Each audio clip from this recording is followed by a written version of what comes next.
Well, hi. If you have the privilege of starting up a tree board or needing to upgrade or revamp the tree board, you need to go back to your ordinances and learn about how your community is set up in that policy or the ordinance or the law and see what the tree board is supposed to be doing.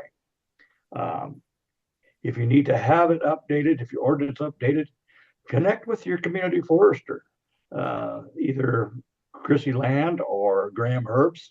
Those are very, very good resources right there to listen to and gain a lot of knowledge from them too. And so um, A lot of times just we find that community ordinances are very much out of date and they just are not conducive to the way that things are being operated nowadays. And so it's really important, like you said, Lyle, to just go find your ordinances, read them. They're going to outline, who's allowed to be on the board, what they're supposed to be doing, whether they're an advisory committee or they are actually have some power to make some decisions. It's all outlined. All of those boundaries should be outlined in your ordinances. And so, but it's always a good thing each year to kind of review your ordinances and make sure that they don't need to be updated or changed, even on a more regular basis. So one of the next steps to kind of starting back up on your tree board would be whether or not you have a liaison assigned. John, could you talk to us a little bit about that? Yeah, so it's important to figure out who your liaison is, and that's typically assigned by the mayor or somebody recommended a city manager. For instance, we have an application process on our tree board where somebody will write a little bio about what they do and um, their history, maybe in trees, maybe it's in parks. And then we will, that's approved by the mayor, but we can kind of say, hey, here's a good candidate that we could use on our board um, to touch, who has experience on the tree side of it that might know, issues that are coming up in the city, maybe like EAB was a big issue in 2016. And we had people on our tree board that own tree services that were real knowledgeable about that and could educate the tree board and slash park board on what was coming. So it's kind of important to know the people that you are getting on your tree board. So you're getting people with experience and a little bit of education about trees, and if not, they at least that person can educate other members on stuff coming up with trees. Absolutely.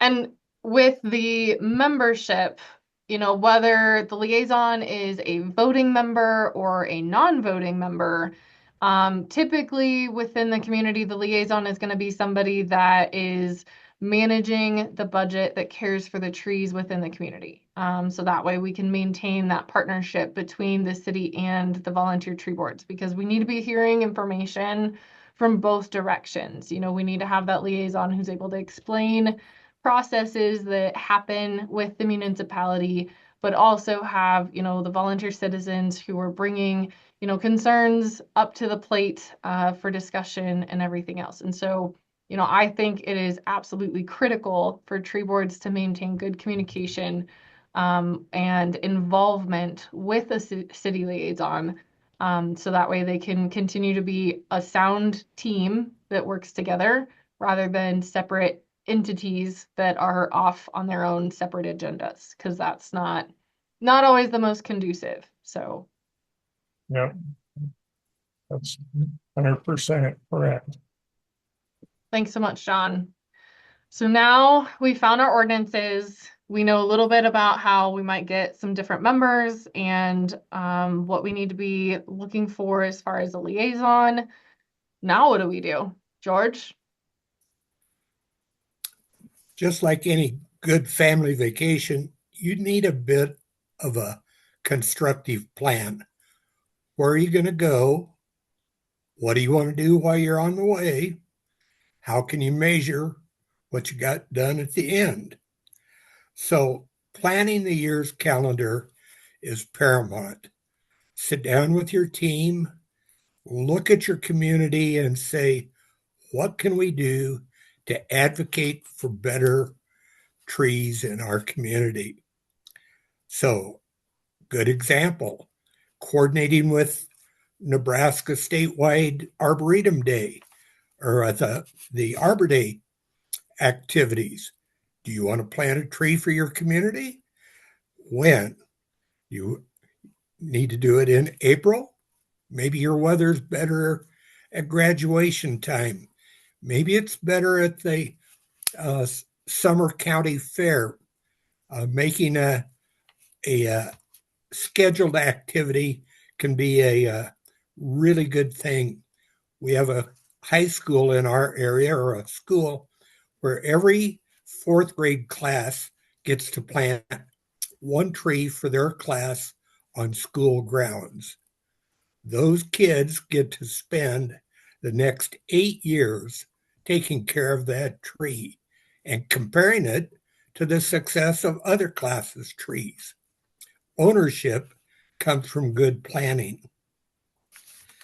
You also have to remember you're just there to advise. Advice also comes with education. What educational opportunities do you want? Do you want to work with the school, the FFA program? How about a 4-H activity? Let's all get ready for the county fair. What can we do there? It all comes with a good plan that you plan ahead that works for your town. The last part in thinking about your job or your responsibilities for the town is just remember you're an advisor. You can help the Parks Department get to a better park. You can help the community save their canopy. Just get a plan on how you're going to do that. Absolutely, George. I would very much agree with you. I think it's also important too to have that plan to be able to go to your city council meeting and say, hey, look, we're well organized. We know what we're doing. This is what you can expect from us. And then at the end of the year, you come back with a report and say, look at all the good, fun things that we did. We are making a difference in our community. That way, when you go and ask for a bigger budget for tree planting next year, they're not like, who are you?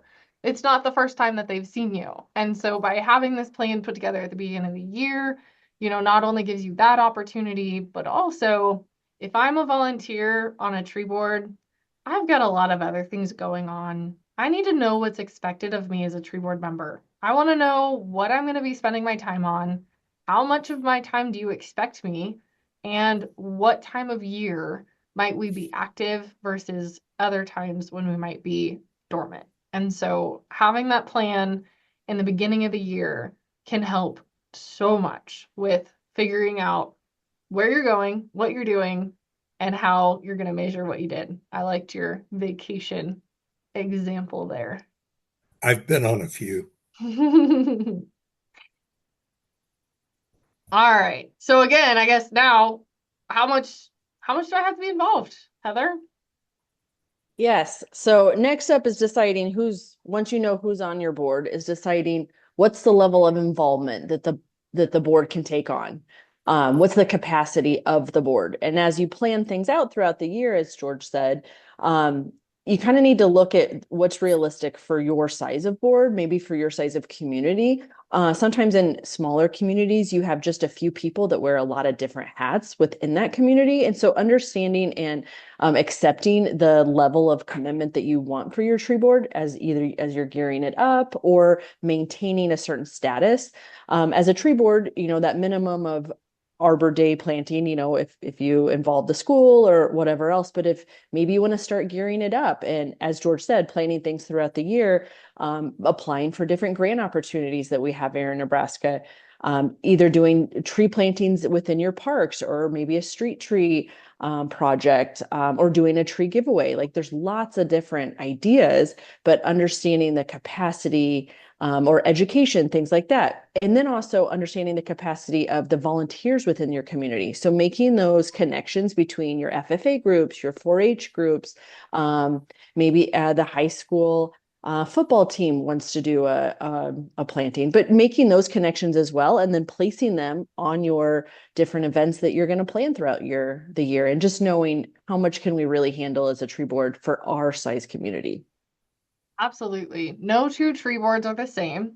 Some are very, very active, but that's just because they have the volunteers that have the time and the ability to do that. Other tree boards, some turnover happened and they're down to 2 members and they are just trying to keep their heads above water. And that is okay. You know, George had mentioned Arbor Day. We don't have to celebrate Arbor Day in April. We could celebrate Arbor Day any time of the year. And so if fall is a better time of the year, then plan on that.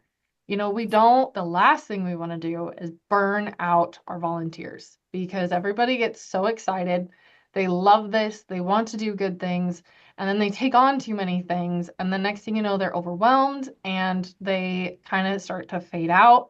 And then you don't have quite as effective of a tree board. And so making sure with your planning and knowing your people and kind of what's expected from the community, you know, how do you set your pace and how do you know what your capacity is?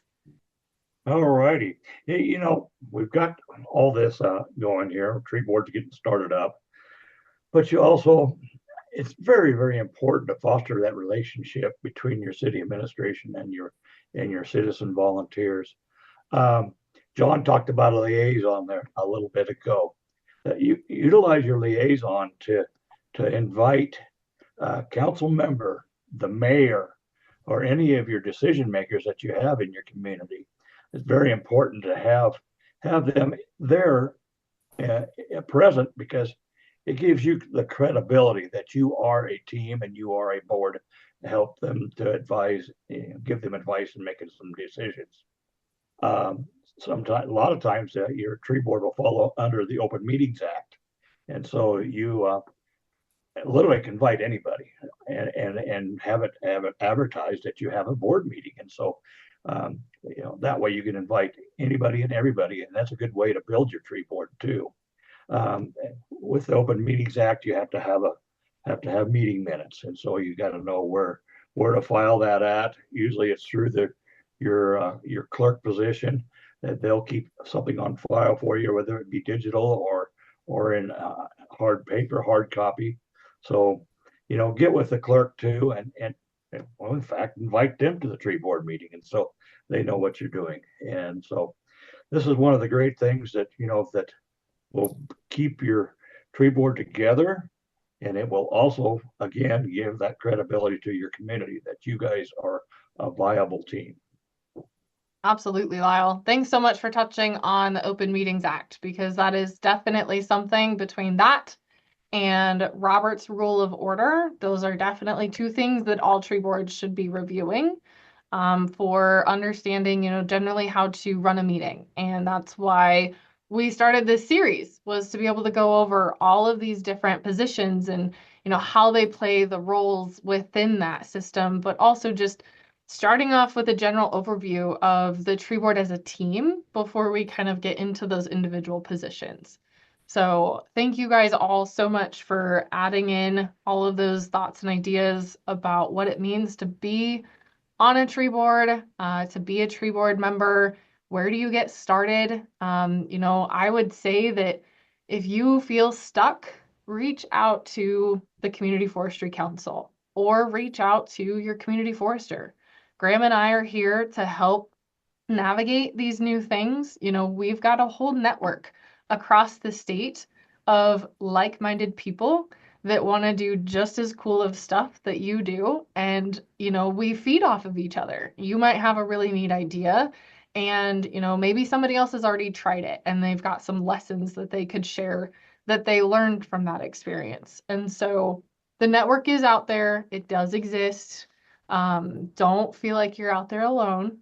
You know, be a part of the state team and absolutely connect with one of our community council, forestry council members if you have any questions.